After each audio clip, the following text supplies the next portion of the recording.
नमस्कार, मी अश्विन बापट. आपण बघताय 10च्या बातम्या एबीपी माझावर. बुलेटिनच्या सुरुवातीला बातमी जंतर मंतर परिसरात.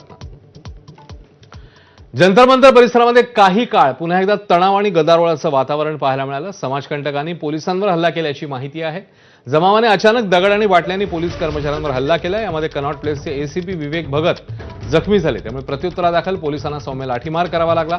अश्रुधुराच्या नळकांड्या देखील फोडाव्या लागल्या. काही मिनिटं परिस्थिती तणावपूर्ण होती. त्यानंतर आता तणावपूर्ण शांतता पाहायला मिळते. मैं मोदी जी से कहना चाहता हूँ, इस तरह का मिस एडवेंचर मत करना। आपने सोचा था सोनम वांगचुक को उठा लेंगे तो धरना खत्म हो जाएगा। सोनम वांगचुक को उठाने के बाद धरना और बड़ा बन गया। आपने सोचा था कि सोमवार को संसद मार्च के दौरान लाठी चार्ज करके टीयर गैस के गोले छोड़ के बच्चों को डरा देंगे, उनमें दहशत पैदा कर देंगे। उसके बाद वो और बड़ा बन गया। इसीलिए मैं उनसे कहना चाहता हूं कि इस तरह का मिस एडवेंचर मत करना, ये आपको बहुत भारी पड़ेगा। ये बच्चे, ये जेंजी है, ये किसी से डरता नहीं है।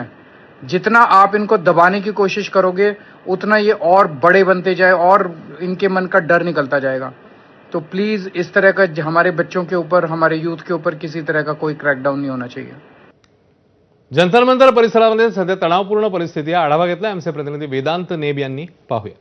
जंतर मंतरवर थोड्या वेळापूर्वी आंदोलक आणि पोलीस यामध्ये झटापट झाली आणि त्यामुळे काहीशी तणावाची स्थिती निर्माण झाली होती. मात्र सध्या आपण बघितलं तर पुन्हा एकदा जे एंट्री गेट्स आहेत, जे प्रवेशद्वार आहेत, तिथे पुन्हा एकदा सुरक्षा वाढवण्यात आलेली आहे. आपण बघतोय दंगल नियंत्रण पथक व इतर जवान इथे तैनात करण्यात आलेले आहेत. त्यासोबतच दिल्ली पोलीस सुद्धा ठिकठिकाणी आपल्याला प्रवेशद्वारावर सुरक्षेसाठी पाहायला मिळत आहेत.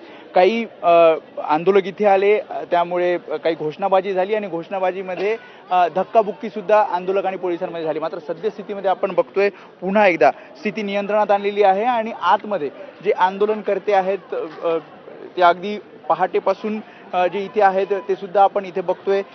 जेवण आहे ते सुद्धा इथे काही आंदोलनकर्त्यांना मदत करताना आपल्याला पाहायला मिळत आणि त्यामुळे काही वेळापूर्वी जी तणावाची स्थिती निर्माण झाली होती ती पुन्हा एकदा शांत करण्यात आलेली आहे. पोलिसांनी आवाहन केलेलं आहे की शांततेत आपण आतमध्ये जावं, आंदोलनात सहभागी व्हावं आणि शांतीपूर्ण आंदोलन आहे असं सुद्धा काँग्रेस जनता पार्टीकडनं सांगण्यात आलेलं आहे. त्यामुळे काही काळासाठी एक अगदी 5-10 मिनिटासाठी पोलीस आणि कार्यकर्त्यांमध्ये झटापट झाली होती. मात्र आता स्थिती नियंत्रणात आणलेली आहे आणि पुन्हा एकदा प्रवेशद्वाराजवळची सुरक्षा, त्यासोबत आतली सुरक्षा ही वाढवण्यात आलेली आहे.